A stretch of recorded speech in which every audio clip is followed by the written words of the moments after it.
வணக்கம்.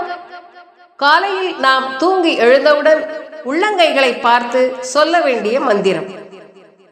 கராக்ரே வசதே லக்ஷ்மி, கரமத்யே சரஸ்வதி,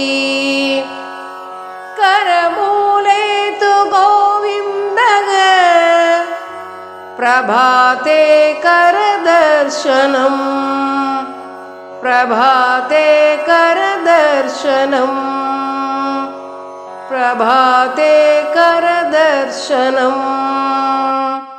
உள்ளங்கையில் லக்ஷ்மி, சரஸ்வதி, கோவிந்தன் ஆகியோர் வாசம் செய்வதாக ஐதீகம். எனவே இந்த மந்திரத்தை சொல்வதன் மூலம் அந்த தெய்வங்களின் ஆசீர்வாதத்தை பெறலாம். மேலும் அந்த நாளின் செயல்கள் சிறப்பாக அமையும் என்பது நம்பிக்கை.